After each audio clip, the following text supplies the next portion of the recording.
ಉಮಾ, ನೀನು ಬೆಳೆಯ ಬಗ್ಗೆ ಚಿಂತಿಸಿರುವಂತೆ ಕಾಣುತ್ತಿದೆ. ಹೌದು ರೀ, ಈ ಬಾರಿ ಬೆಳೆ ಚೆನ್ನಾಗಿ ಕಾಣುತ್ತಿದ್ದರು. ಕಳೆದ ಬಾರಿಯಂತೆ ಕಡಿಮೆ ಫಸಲು ಬರಬಹುದೆಂದು ನಾನು ಚಿಂತಿಸುತ್ತಿದ್ದೇನೆ. ಚಿಂತಿಸಬೇಡ ಉಮಾ, ಈ ಬಾರಿ ಬೆಳೆ ಉತ್ತಮ ಫಸಲನ್ನು ಕೊಡುತ್ತದೆ. ಏಕೆಂದರೆ ನಮ್ಮ ಸಾಮಾನ್ಯ ಬೇಸಾಯ ಕ್ರಮಗಳ ಜೊತೆಗೆ ನಾವು ಮಣ್ಣು ಮತ್ತು ಬೇರಿನ ಆರೋಗ್ಯದ ಬಗ್ಗೆ ಹೆಚ್ಚಿನ ಕಾಳಜಿ ವಹಿಸಿದ್ದೇವೆ. ಬೇರು ಮತ್ತು ಮಣ್ಣಿನ ಆರೋಗ್ಯ ಹೇಗೆ? ಈ ಋತುವಿನಲ್ಲಿ ನಾವು ನಮ್ಮ ಮಣ್ಣಿಗೆ ಅತ್ಯುತ್ತಮ ಸಾವಯವ ಗೊಬ್ಬರವಾದ ಟಾಟಾ ರ್ಯಾಲೀಸ್ನ ಜಿಯೋಗ್ರೀನ್ ಮತ್ತು ಬೇರುಗಳ ಬೆಳವಣಿಗೆಗೆ ವಿಶಿಷ್ಟ ಜೈವಿಕ ಗೊಬ್ಬರ ರ್ಯಾಲಿಗೋಲ್ಡ್ GR ಅನ್ನು ಬಳಸಿದ್ದೇವೆ.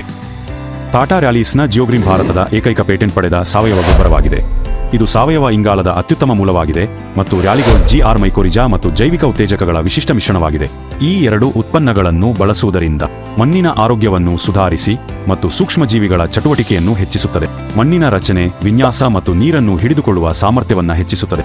ಅಜೈವಿಕ ಒತ್ತಡದಿಂದ ಚೇತರಿಸಿಕೊಳ್ಳಲು ಬೆಳೆಗಳಿಗೆ ಸಹಾಯ ಮಾಡುತ್ತದೆ ಮತ್ತು ನಿಮ್ಮ ಬೆಳೆಯ ಗುಣಮಟ್ಟ ಮತ್ತು ಇಳುವರಿ ಎರಡನ್ನೂ ಸುಧಾರಿಸುತ್ತದೆ. ಆದ್ದರಿಂದ ಉತ್ತಮ ಪೋಷಣೆ, ಉತ್ತಮ ಆರೋಗ್ಯ ಮತ್ತು ಉತ್ತಮ ಇಳುವರಿ.